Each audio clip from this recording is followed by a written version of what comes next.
Hello, welcome to let's start with Abhilasha Yadav. आज हम देखेंगे कि न्यूरोसाइकोलॉजी क्या है, फिजियोलॉजिकल बेसिस ऑफ बिहेवियर। ये जो हम देखते आ रहे हैं, हमने कई वीडियोस देखी हैं पहले इसकी, तो अब हम इसको समराइज करेंगे complete. Physiological basis of behaviour.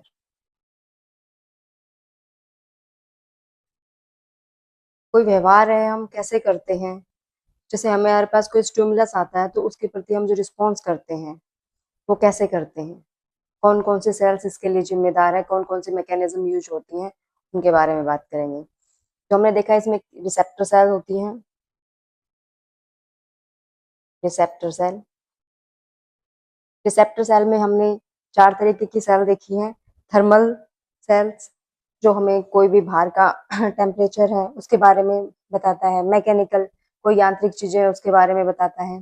Chemical और लाइट, जैसे लाइट के बारे में पता चलता है। तो ये चार तरीके से हम कोई भी चीज रिसीव करते हैं जो हमारे एनवायरनमेंट में हमें स्टिमुलस मिलता है उससे। अब इनमें नेक्स्ट अगेन चार तरीके की चीजें होती हैं। एक्सटीरोसेप्टर। एक्सटीरोसेप्टर में क्या होता है कि जो चीज हमारे बाहर के एनवायरनमेंट में है या हमारे जो बॉडीली मूवमेंट्स है उनसे जो हम रिसीव करते हैं वो हो गया। एंटीरोसेप्टर है, जो हमारे आंतरिक अंगों के द्वारा हमें सेंसेशन मिलता है, वो हो गई। नोसिरेप्टर और प्रोपियोसेप्टर। तो ये हो गया हमारे रिसेप्टर सेल्स, इनके थ्रू हम कोई भी स्टिमुलस रिसीव करते हैं। सेकेंड आता है हमारे पास इफेक्टर सेल। जब हमने कोई स्टिमुलस रिसीव कर लिया तो हम उसके प्रति कैसा रिस्पॉन्स करते हैं, क्या उसका प्रभाव डालते हैं हम। तो इफेक्टर सेल्स में हम इफेक्ट डालते हैं दो तरीके से, एक मसल्स होती हैं और एक ग्लैंड्स होती हैं। मसल्स में हमने देखा है कि हमारे पास स्मूथ मसल भी होती है, कुछ चिकनी मांसपेशियां होती है, कुछ स्टिप्ड यानी जिन्हें रेखित मांसपेशियां बोलते हैं, और कार्डियक जो हमारी हार्ट की मसल्स होती हैं वो। और सेकंड होती है इसमें ग्लैंड्स यानी ग्रंथियां। एक एंडोक्राइन ग्लैंड्स होती है, एक एक्सोक्राइन ग्लैंड्स होती है। एंडोक्राइन ग्लैंड्स वो होती है जो हमारे शरीर के अंदर से होती हैं, और एक्सोक्राइन जो हमारी बाहर वाली ग्रंथियां होती है, जैसे हमारी अश्रु ग्रंथि हो गई या जो हमें स्वीट ग्लैंड होगी जिसे पसीने आते हैं वो हो गई। थर्ड होती है इसमें एडजेस्टर सेल। एडजेस्टर सेल ऐसी सेल्स होती हैं जो इनके अंदर बैलेंस बनाती है, जो हम कोई भी स्टिमुलस रिसीव करते हैं वो, और जो हम उसके प्रति कोई प्रभाव, जो सेल्स होती हैं हमारी इफेक्टर सेल्स होती हैं उनके बीच में जो बैलेंस बनाती है वो होती है हमारी एडजस्टर सेल। तो हमें जो ये मतलब हमारे जो रिसेप्टर और इफेक्टर के बीच में जो रिलेशन बनाती हैं वो एडजस्टर सेल्स होती हैं। और ये जो हमारे पास रिसेप्टर सेल्स हैं जो इफेक्टर सेल्स तक पहुंचाती है हमें, ये जो प्रोसेस होता है या जो ये सेल्स होती हैं ये हमारे सेंट्रल नर्वस सिस्टम में मिलती हैं। फिर नेक्स्ट हमने बात की थी न्यूरॉन की, कि न्यूरॉन क्या होता है और इसका क्या कार्य होता है। न्यूरॉन जो है वो एक नर्वस सिस्टम की सबसे छोटी इकाई है, इसके बारे में हमने बात की थी। और इसमें जैसे कई तरीके की हमारे पास स्ट्रक्चर होती है, इसमें हमने जैसे कि मतलब जो न्यूरॉन की बेसिक, न्यूरॉन जो हमारे नर्वस सिस्टम होता है उसकी बेसिक यूनिट होती है, जिसे स्ट्रक्चर और फंक्शनल यूनिट भी कहते हैं, मतलब संरचनात्मक और कार्यात्मक इकाई भी कहा जाता है। वैसे तो बॉडी में 12 बिलियन न्यूरॉन पाए जाते हैं, बट उनके साइज और शेप में डिफरेंस होता है सभी में, और कुछ बेसिक बेसिक सिमिलरिटी भी होती है।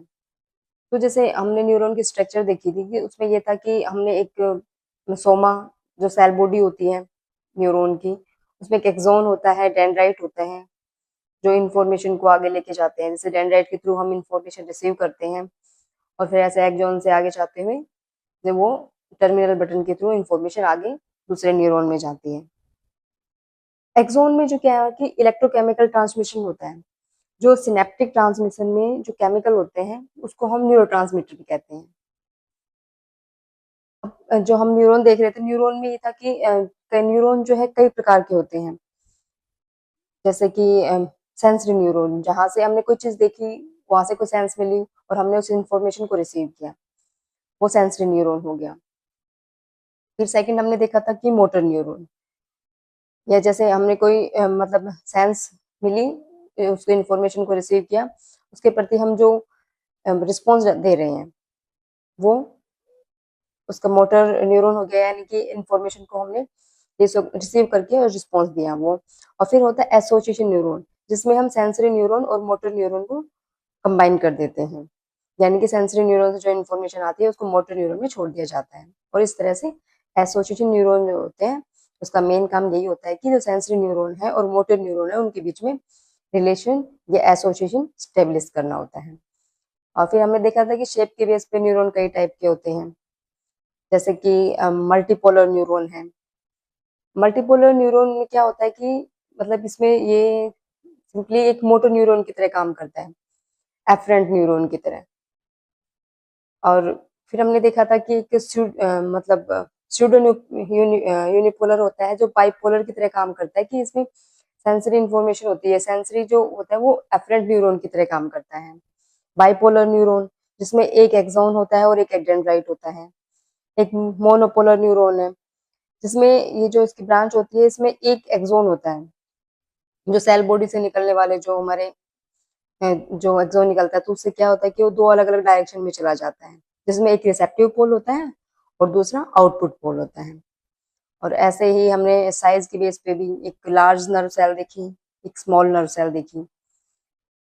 जैसे कि हमारे पास क्या होता है, एक इंटरन्यूरॉन होता है, इंटरन्यूरॉन के पास डेंड्राइट होता है केवल, इसके पास एक्सॉन नहीं होता। और फिर हमारे को जो रिफ्लेक्स एक्शन करते हैं हम, रिफ्लेक्स एक्शन जो है वो किस बेस पे करते हैं, जो हमारे सेंसरी न्यूरॉन होता है, इंटरन्यूरॉन और मोटर न्यूरॉन, इनका मिक्स मिक्स जब हो जाता है कि इन पे क्विक ट्रांसमिशन होता है इंफॉर्मेशन का, सेंसरी और मोटर न्यूरॉन के बीच में। अब जैसे हम बात करें कि एफरेंट है और इफरेंट है, तो एफरेंट क्या होता है और इफरेंट क्या होता है। तो एफरेंट एफरेंट न्यूरॉन जो होता है, एफरेंट न्यूरॉन का मतलब है कि सेंसरी इंफॉर्मेशन, हमने कोई भी चीज अपने सेंस के थ्रू हम उसको ब्रेन तक लेके जा रहे हैं, अपने सेंट्रल नर्वस सिस्टम तक लेके जा रहे हैं, वो हो गया एफरेंट न्यूरॉन। और दूसरा होता है efferent neuron, afferent efferent neuron. इसमें क्या होता है कि जब हमने जो इंफॉर्मेशन हमारे ब्रेन के पास है या हमारे जो सेंट्रल नर्वस सिस्टम है के पास है, उससे हम वो इंफॉर्मेशन अपने पेरिफेरल नर्वस सिस्टम की तरफ लेके जा रहे हैं, जैसे मोटर न्यूरॉन की तरह। वो हो गए हमारा एफरेंट न्यूरॉन। अब ऐसे ही हमारे पास दो तरीके के पार्ट होते हैं, डोर्सल पार्ट और वेंट्रल पार्ट। डोर्सल पार्ट क्या होता है, डोर्सल पार्ट में हम सेंसरी इंफॉर्मेशन लेते हैं, हमारे सेंस के थ्रू जो इंफॉर्मेशन प्राप्त हुई है वो इंफॉर्मेशन रिसीव करते हैं। और वेंट्रल पार्ट क्या होता है, ये मोटर इंफॉर्मेशन देता है। तो ऐसे हमने ये इनके बारे में समझा कि कौन कौन सी इसमें न्यूरॉन के टाइप्स होते हैं। फिर हमने जैसे देखा था कि डेंड्राइट होती है, डेंड्राइट के क्या कार्य होते हैं। इसमें मतलब डेंड्राइट की कई तरह की छोटे छोटे स्ट्रक्चर होती है। इसका मेन काम होता है कि जो किसी हम न्यूरॉन से हमारे पास जो नर्व इम्पल्स आते हैं हम उनको रिसीव करके उसको सेल बॉडी तक लेके जाते हैं। फिर सेल बॉडी में आ जाते हैं, सेल बॉडी में साइटोप्लाज्म होता है। सेल बॉडी का मेन काम यही होता है कि ये जो नर्व इम्पल्स आती है उनको रिसीव करके और आगे बढ़ाएं, और जो नर्व सेल्स होती हैं उनको अच्छे से मेंटेन करके रखें। फिर एक्सोन आ जाता है, एक्सोन पे माइलिन शीथ की कवरिंग होती है और इसी में नोड ऑफ रेनवियर भी प्रेजेंट होती है। न्यूरॉन हमेशा इंफॉर्मेशन को एक ही डायरेक्शन में लेके जाता है, और ये जो डायरेक्शन होती है ये डेंड्राइट से शुरू होके और उसके बाद सेल बॉडी से होते हुए लास्ट में एक्सोन तक जाते हुए फिर एंड ब्रश यानी टर्मिनल बटन तक चली जाती है। ये जो एक डायरेक्शन में ये फ्लो चलता है इसको हम लॉ ऑफ फॉरवर्ड कंडक्शन भी कहते हैं, क्योंकि एक सीधे डायरेक्शन में जाती है तो इसलिए इसे फॉरवर्ड कंडक्शन भी कहा जाता है। फिर हम नेक्स्ट बात करते हैं, एक वर्ड हमने सुना होता है सिनेप्स, क्या होता है। जहां भी दो न्यूरॉन आपस में मिलते हैं वहां पर इन दोनों न्यूरॉन के बीच में कुछ गैप रह जाता है, तो जो इनके अंदर गैप रहता है वो सिनेप्स कहलाता है। नेक्स्ट हम अब समझेंगे कि इसमें कौन कौन से न्यूरोट्रांसमीटर होते हैं। न्यूरोट्रांसमीटर के बारे में हम पहले भी देख चुके हैं, पर फिर भी एक बार देखेंगे न्यूरोट्रांसमीटर कौन कौन से होते हैं। न्यूरो ट्रांसमीटर,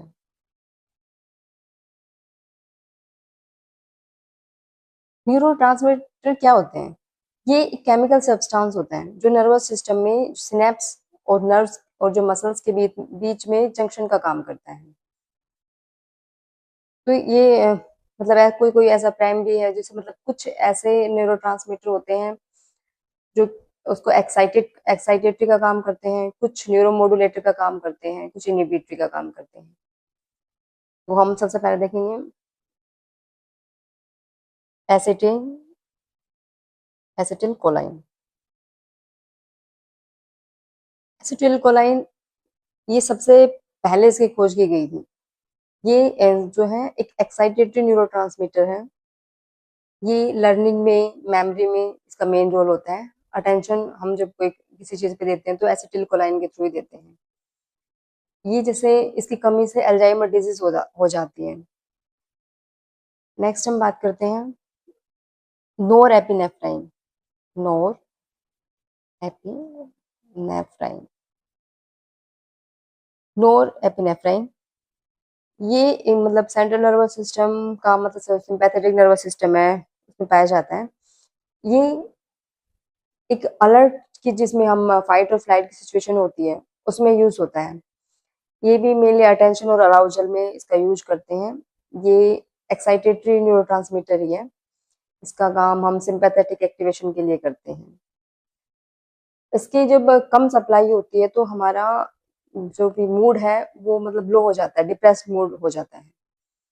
नेक्स्ट हम बात करते हैं एपिनेफ्राइन।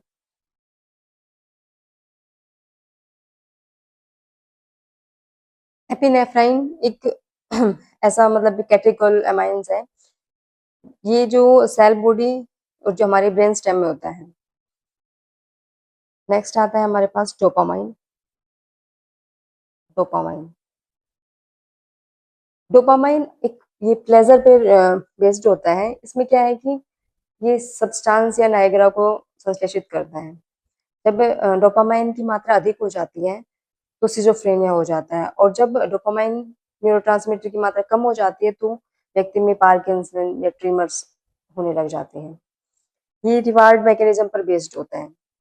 इसमें जैसे मोटिवेशन, कोई भी गोल डायरेक्टेड बिहेवियर करते हैं हम तो डोपामाइन न्यूरोट्रांसमीटर की मात्रा जब अप्रोप्रिएट होती है तभी हम कर पाते हैं। ये हमारी मूवमेंट को इन्फ्लुएंस करता है, हमारे इमोशंस हैं उसको इन्फ्लुएंस करता है। नेक्स्ट आता है हमारे पास सेरोटोनिन। सेरोटोनिन सेरोटोनिन जो है ये मतलब ये मूड स्टेबलाइजर करता है, हमारे मूड को कंट्रोल करता है। ये सेंट्रल नर्वस सिस्टम में पाया जाता है। जैसे जो रेफे न्यूक्लियाई होती है ये हमारे गुस्से को कंट्रोल करता है। ये मूड को कंट्रोल कर रहा है तो ये क्या है, मोस्टली क्या इनहिबिटरी का काम करता है, किसी चीज को अवरोधक के रूप में कार्य करता है। जैसे हमारे कोई कॉग्निटिव फंक्शंस हो गए, हमारे स्लीप है, या जो हमें भूख लग रही है, हमारी एपेटाइट को कंट्रोल करना हो गया।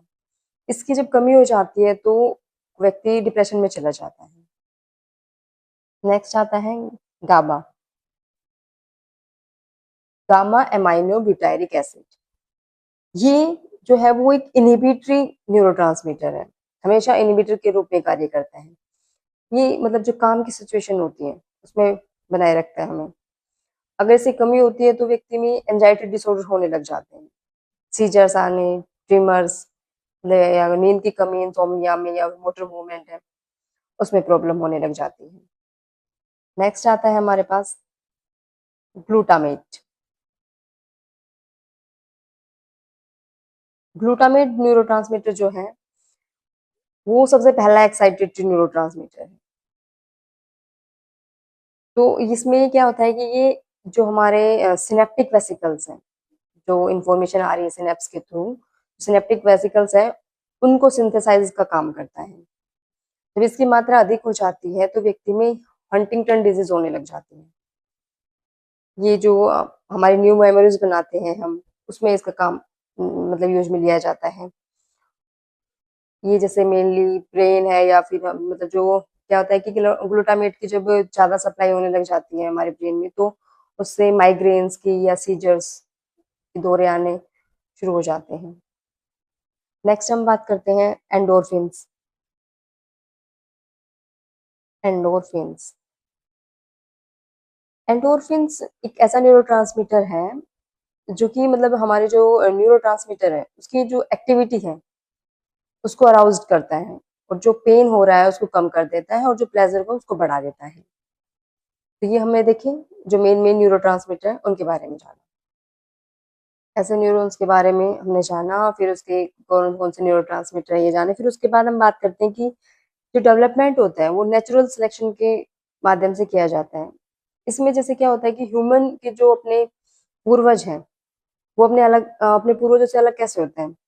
तो इसमें हम बात करते हैं कि मतलब आगे आगे जो जनरेशन आती रहती हैं, पहले वाली जनरेशन के बाद जो जनरेशन आती है उसमें डेवलप ब्रेन होता है, जो कॉग्निटिव बिहेवियर है वो बढ़ा हुआ होता है, उसकी कैपेसिटी बढ़ी हुई होती है। तो इनके बेस के ऊपर जो आगे आने वाली जनरेशन होती है वो डेवलप्ड होती है ज़्यादा। अब हम देखेंगे कि जो नर्वस सिस्टम है उसमें कौन कौन से पार्ट्स हैं। Nervous system,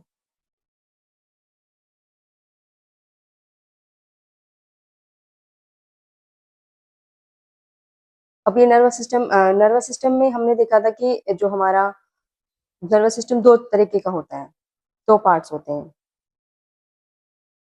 central nervous system और peripheral nervous system. Central nervous system और पेरिफेरल नर्वस सिस्टम।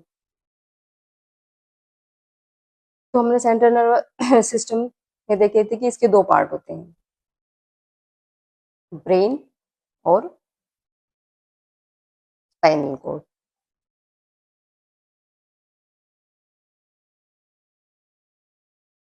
और पेरिफेरल नर्वस सिस्टम के भी दो पार्ट बताए थे, सोमैटिक नर्वस सिस्टम और autonomic nervous system. Autonomic nervous system. तो अब हमने इसे सबसे पहले हमने ब्रेन की बात की थी। तो ब्रेन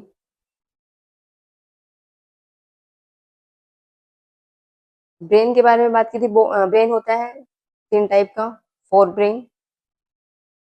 फोर ब्रेन में हमने ये देखा कि इसमें हमारे पास जो कॉग्निटिव, अफेक्टिव और जो मोटर एक्टिविटीज होती हैं उनको परफॉर्म करने के लिए फोर ब्रेन का यूज किया जाता है। जैसे थिंकिंग हो गई, मेमोरी है, इमोशंस हैं, सेंसेशन के लिए हम फोर ब्रेन का यूज करते हैं। तो फोर ब्रेन में हमने देखा था कि ये फोर ब्रेन टू टाइप्स का होता है, डायसेफ्लॉन और टेरेंसेफ्लॉन। तो हमने इसमें देखा कि क्या क्या होते हैं, जैसे हाइपोथैलेमस जिसमें हमने खाने पीने सोने के बारे में बात की थी, जो फिजिकल प्रोसेस होते हैं उनको कंट्रोल करता है ये मेनली, जो हमारे बॉडी के इंटरनल एनवायरनमेंट को रेगुलेट करते हैं, कंट्रोल करते हैं। फिर थैलेमस होता है जो रिले स्टेशन का काम करता है, जो सेंसरी इंफॉर्मेशन होती है सेरेब्रल कॉर्टेक्स के पास वो। एपिथैलेमस होता है जो पिनियल ग्लैंड में स्थित होता है, जैसे हमारी जो मतलब हम सोते हैं तो, या हमारी जो बायोलॉजिकल क्लॉक है उसको रेगुलेट करने का काम करता है। फिर हमने ये देखा था कि जो ये हमारे सेरेब्रम है, लार्जेस्ट पार्ट होता है ब्रेन का। जो हमारे ब्रेन के पार्ट होते हैं, हेमिस्फेयर होते हैं, लेफ्ट हेमिस्फेयर और राइट हेमिस्फेयर, ये जो बॉडी के अपोजिट पार्ट को कंट्रोल करते हैं। इसको जोड़ने वाली जो यूनिट होती है वो कॉर्पस कैलोसम कहलाती है। तो इसका जो सरफेस होता है वो सेरेब्रल कॉर्टेक्स कहलाता है। इसमें गायरस और सर्कस की कुछ सरफेस एरिया को बढ़ाते हैं। इसके चार लोब बताए थे, फ्रंटल लोब है, पैराइटल लोब है, टेम्पोरल लोब है, ओसिपिटल लोब है। तो इनके क्या क्या फंक्शंस हैं वो भी देखेंगे। और जो ये हमारा ब्रेन है, ये ब्रेन एक ऐसा स्ट्रक्चर है जिससे ब्रेन से कोई मैसेज आ रहा है हमारे पास बॉडी ऑर्गन के पास, जो हमने देखा था, जो मोटर नर्व के थ्रू आ रहा है जिसे एफरेंट बोलते हैं। तो ब्रेन की जो इलेक्ट्रिकल एक्टिविटी है हम उसको इलेक्ट्रोएन्सेफेलोग्राम से मतलब मेजर करते हैं। ब्रेन की लोकेशन कहाँ होती है? ये ब्रेन की लोकेशन जो है वो हमारी क्रेनियम के नीचे होती है। जो हमारी स्कल है, सर के ऊपर जैसे मतलब खोपड़ी है, उसके सबसे जो नीचे वाली परत होती है वो मेनिंग्स कहलाती है। मतलब इसमें क्या तीन लेयर होती है, ड्यूरामेटर, एरेक्नोइड और पायामेटर। ड्यूरामेटर जो होती है वो आउटर लेयर होती है, एरेक्नोइड जो है मिड लेयर होती है, और फिर पायामेटर जो हमारे को मतलब जो क्रेनियम है उसको सेरेब्रम से कनेक्ट करती है। तो हमने ये इसके पार्ट देखे कि ये चार मतलब सेरेब्रम के चार पार्ट होते हैं। नेक्स्ट हम बात करते हैं फोर ब्रेन के बाद मिड ब्रेन, जो मेसेंसेफेलन कहलाता है। मेसेंसेफेलन जो है वो पार्ट ऑफ ब्रेन स्टेम होता है। इसमें जो रिफ्लेक्स एक्शन होते हैं हमारे, जैसे विजन का हो गया, हियरिंग सेंसेशन होती है, उससे रिलेटेड होता है। इसमें रेटिकुलर एक्टिवेटिंग सिस्टम आ जाता है, जो हमें किसी भी चीज के लिए अराउज करता है, अलर्ट करता है। ये मेनली पेन मॉड्यूलेशन का काम करता है। और जो हमारे एनवायरनमेंट से इंफॉर्मेशन मिलती है, हम इसको सेलेक्ट करके रिसीव करते हैं, उसमें मतलब रोल होता है। और ये ब्रेन जो मिड ब्रेन होता है, इसमें दो चीजें होती है, एक टेक्टम और एक टेगमेंटम। तो जो ये दो तरीके की कोलिकुलाई पाई जाती है इसमें, सुपीरियर कोलिकुलाई और इंफीरियर कोलिकुलाई। टेक्टम में दो कोलिकुलाई पाई जाती है। एक जो सुपीरियर कोलिकुलाई है वो विजन से रिलेटेड होती है, और इंफीरियर कोलिकुलाई जो है वो ऑडिटरी से रिलेटेड होती है। इसमें सब्सटेंस या नायग्रा पाया जाता है, जो फेशियल गैंग्लिया का पार्ट होता है, जो हमारी मोटर कोऑर्डिनेशन है उसको कंट्रोल करता है। फिर लास्ट में आता है हमारे पास हिंड ब्रेन।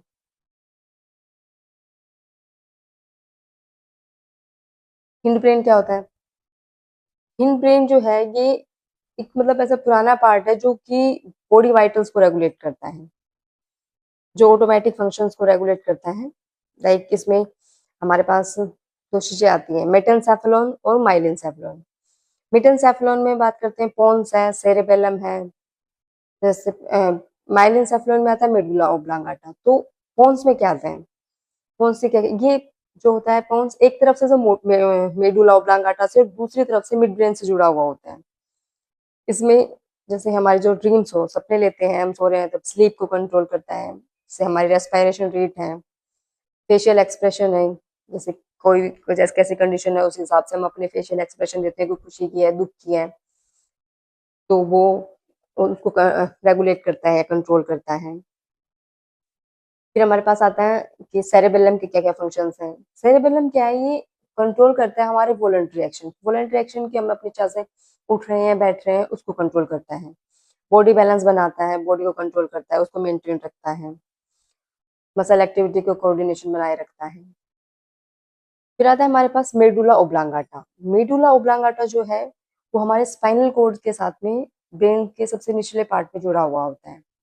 इसमें जो इनवॉलेंट्री फंक्शंस होते हैं हमारे सारे, लाइक ब्रीथिंग, हार्ट रेट है, ब्लड प्रेशर्स है, जो फ्लक्चुएशन हो रही है, कंट्रोल है, या कोई भी चीज हमें स्वेलिंग आ रही है, स्नीचिंग हो रही है, वोमिटिंग, इन सब में मेडुला ओब्लांगाटा का रोल होता है। तो ये हमने देखा ब्रेन। ब्रेन के बाद स्पाइनल कॉर्ड आता है, जो सेंट्रल नर्वस सिस्टम का पार्ट है।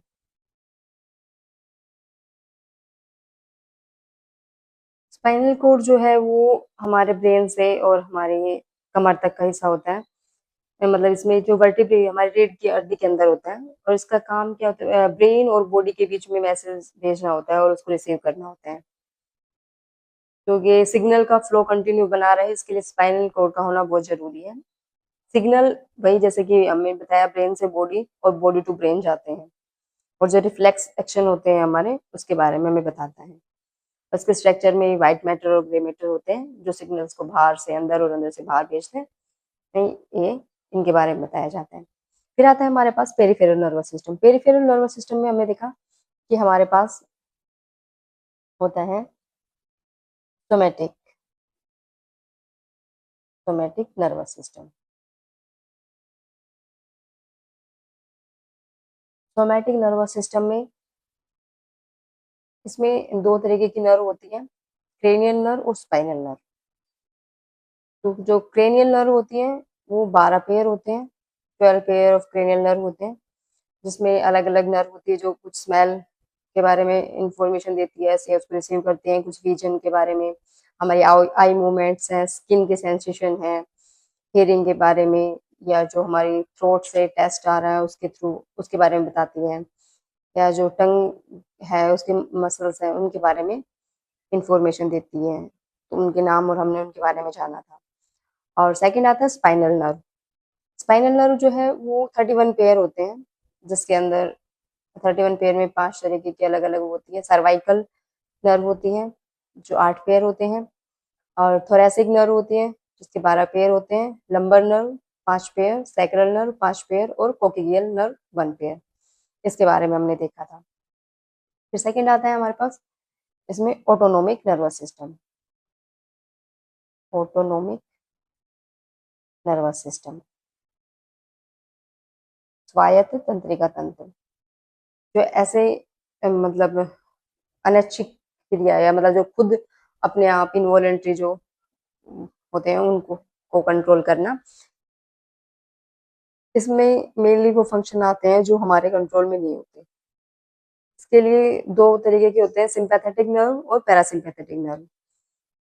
सिंपैथेटिक नर्व जो है वो फाइट और फ्लाइट वाली सिचुएशन में होते हैं। इसमें क्या होता है कि ब्रेन जो एक्टिविटी होती है हमारी वो बढ़ जाती है, और जो हमारी मतलब जो आंखों की जो प्यूपिल होती है वो डायलेट्स हो जाती है, और सलाइवेशन का जो फ्लो है वो इनहिबिट हो जाता है, कम हो जाता है, और जो हमारी ब्रोंकाई है वो डायलेट हो जाती है।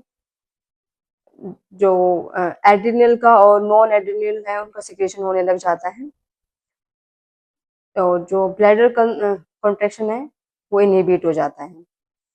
पैरासिम्पैथेटिक जो नर्व होती है उसमें क्या है, ब्रेन की जो एक्टिविटी हो जाती है कम हो जाती है, मेटाबॉलिक रेट बढ़ जाता है, जैसे इसमें रेस्ट और डाइजेस्ट वाली सिचुएशन होती है ये, और जो मतलब सलाइवेशन होता है वो स्टिमुलेट हो जाता है।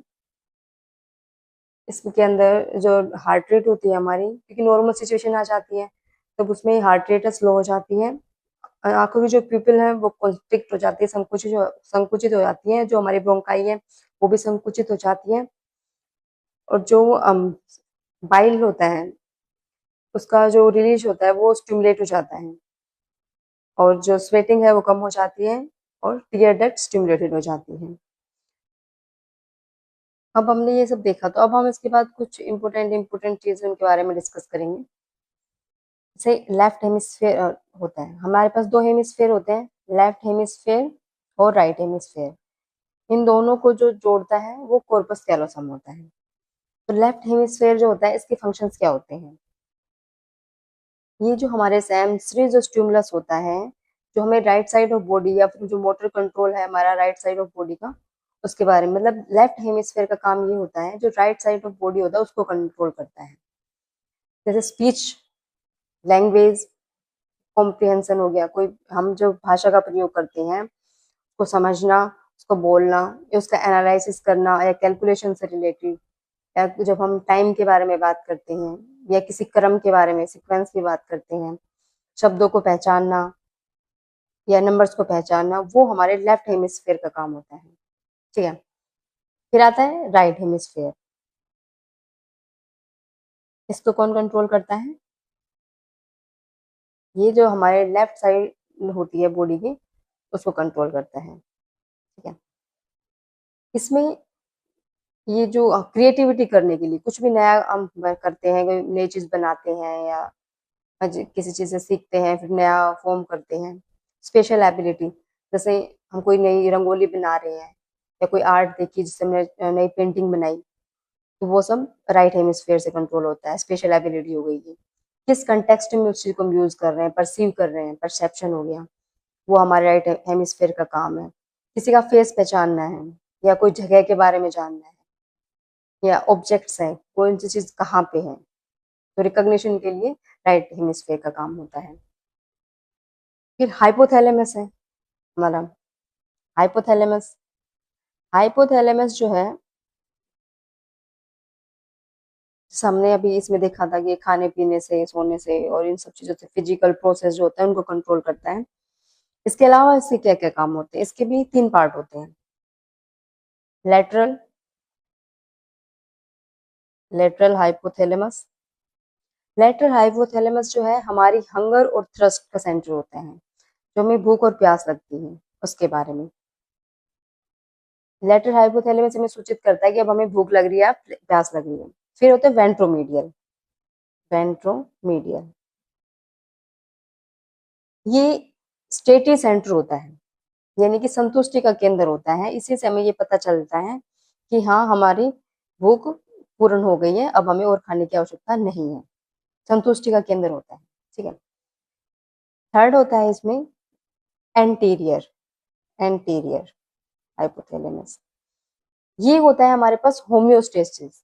होम्योस्टेसिस यानी कि एक समस्थिति की बारे में बताता है कि हमें कितना खाना है कितना नहीं खाना, कौन से ना तो ज्यादा खाना है ना कम खाना, जो समस्थिति है उसके बारे में बताता है। और जो ये हमारा सेक्सुअल बिहेवियर होता है उसके बारे में बताता है।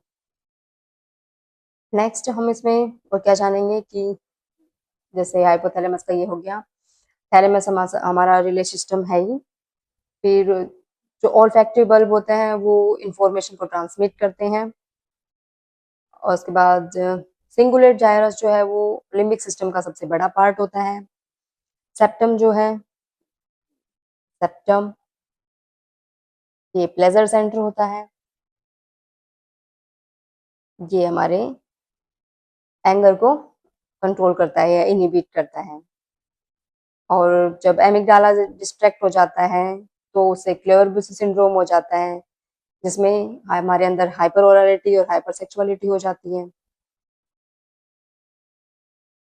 और जो क्या क्या रह गया था, सुपीरियर कोलिकुलाई के बारे में बात की थी हमने, तो वो तो आंखों की मूवमेंट और मतलब कैसे एक चीज पे बना के रखनी है हमें, उसके उसमें हेल्प करता है। इंफीरियर कोलिकुलाई जो हमें ऑडिटरी से रिलेटेड होता है कि कोई साउंड किस दिशा से आ रही है उसके बारे में पता लगाते हैं। सब्सटांसिया नाइग्रा है वो मूवमेंट को इंटीग्रेट करता है। और हमारे पास क्या क्या होता है, आई थिंक ये कंप्लीट हो गया है। एक हिप्पोकैम्पस होता है, हिप्पोकैम्पस। हिप्पोकैम्पस का काम होता है कि न्यू मेमोरीज को इनकोड करना, इनकोड न्यू मेमोरीज, मेमोरीज। एक होता है फोरनिक्स। फोरनिक्स ये इंफॉर्मेशन की प्रोसेसिंग करता है, इंफॉर्मेशन प्रोसेसिंग, प्रोसेसिंग। एमिगडाला का तो पता ही है, ये फियर और रेज की होती है, मतलब इमोशन से रिलेटेड होती है। एक बार हम वो भी देख लेते हैं कि ये जो चार लोब थे, फ्रंटल लोब और ये, पहले करते हैं फ्रंटल लोब की बात। फ्रंटल लोब, फ्रंटल लोब जो है ये न्यू मेमोरी को बनाता है। इसमें मोटर कोऑर्डिनेशन और ये हमारी पर्सनालिटी को कंट्रोल करता है। जो एग्जीक्यूटिव फंक्शनिंग होती है हमारी उसको कंट्रोल और मेंटेन करता है। इसमें क्या होता है कि प्रोजेक्शन एरिया होता है, हर एक पार्ट, हर एक लोब में एक प्रोजेक्शन एरिया होता है जिसका सिंगल फंक्शन यही होता है। और एसोसिएशन एरिया एक होता है जो इसको इंटीग्रेट करता है मल्टीपल एरियाज में, जिससे कॉम्प्लेक्स फंक्शनिंग होती है। और क्या ये थिंकिंग में, कंसंट्रेशन में, क्रिएटिविटी में फ्रंटल लोब का यूज करते हैं हम। जैसे लेफ्ट फ्रंटल लोब जो होता है वो हमारे लैंग्वेज को, जो ब्रोका एरिया जिसमें स्पीच प्रोडक्शन होता है वो होता है, जिसमें वर्ड का ऑर्गेनाइजेशन होता है। फ्रंटल लोब के बाद आता है parietal lobe. Parietal lobe, parietal lobe ये मतलब जैसे कि हमारे सोमैटोसेंसरी है। जैसे हम कोई चीज टच करते हैं या मतलब फील करते हैं, प्रेशर आ रहा है किसी चीज का, टेम्परेचर है। जैसे कि हम बात करते हैं ड्राइविंग करने की, जिस टाइम हम ड्राइविंग कर रहे हैं तो हमें ये ध्यान रखना होता है कि कितनी स्पीड से हमारी गाड़ी चल रही है, किस डायरेक्शन में हमें जाना है, कितनी दूरी पे ब्रेकर है तो हमें उस गाड़ी की स्पीड कम करनी है, या कितनी दूरी पर नहीं है तो आगे उतनी स्पीड से लेना है। तो हमें speed, direction, distance, plus space के बारे में पूरी नॉलेज, तो ये पैराइटल लोब का काम होता है। हैप्टिक मेमोरी, जैसे हम कोई चीज टच करते हैं तो उसका जो सेंस फील होती है उसके बारे में, या जैसे विजुअल और ऑडिटरी में ऑर्गेनाइजेशन बनाते हैं, इन दोनों का ऑर्गेनाइजेशन करना, ये जो वेस्टिबुलर सेंस होती है उसमें यूज होता है। थर्ड लोब होता है ओसिपिटल। ओसिपिटल लोब विजन से रिलेटेड होता है। ये प्राइमरी विजुअल कॉर्टेक्स होता है, फीचर को डिटेक्ट करती है ये सेंस। जैसे सिंपल में, कॉम्प्लेक्स में, ऐसे। जैसे दो तरीके की होती है, इंफेरोटेम्पर। इंफेरोटेम्पर में क्या होता है कि ये मतलब फेस को पहचानती है। फ्यूजिफॉर्म जाइरस होता है कि वट पाथवे को, उनको वेयर पाथवे को कंट्रोल करती है, उनके बारे में बताया जाता है। वट पाथवे में तो मतलब किसी भी चीज को पहचाना कि क्या है, और वेयर में ये चीजें कहाँ पर हैं, लोकेशन के बारे में बताना। और लास्ट आता है हमारे पास temporal. Temporal temporal lobe. Temporal lobe है कुछ जैसे डिक्लेरेटिव मेमोरी को स्टोर रखती है हमारे पास। आगे हम जानेंगे कि डिक्लेरेटिव नॉन डिक्लेरेटिव मेमोरी क्या होती है। तो डिक्लेरेटिव मेमोरी को स्टोर रखती है और ये प्राइमरी ऑडिटरी कॉर्टेक्स है, या फिर हम ओल्फैक्टरी कॉर्टेक्स भी कह सकते हैं इसे। इसमें जो ये लेफ्ट टेम्पोरल लोब होता है, ये वर्निका एरिया, जो कि हमारे स्पीच को कॉम्प्रिहेंस के बारे में बताता है कि हम किसी भी जो हमारे भाषा है, मतलब या हम जो कोई वाक्य बोले उसको समझने में हमारी हेल्प करता है। आई होप ये आज मतलब complete physiological basis of behaviour हो गए हैं, जिसमें आपको सब समझ आया होगा कि क्या नर्वस है, क्या कौन से सेल हैं और इसके अंदर कौन कौन से पार्ट होते हैं, उनकी क्या क्या फंक्शनिंग होती है, उन सब के बारे में आज हमने डिटेल से जाना। और ये जो नर्व होती है या जो न्यूरॉन होता है, ये इसकी रीजनरेशन पावर ना बहुत कम होती है। इसलिए अगर नर्व सेल डैमेज हो जाती है तो उसको रीजनरेट पावर बहुत कम होती है, तो वो मतलब यूं लगा लो वो ऑर्गन बिल्कुल काम करना बंद कर देता है। तो थैंक यू।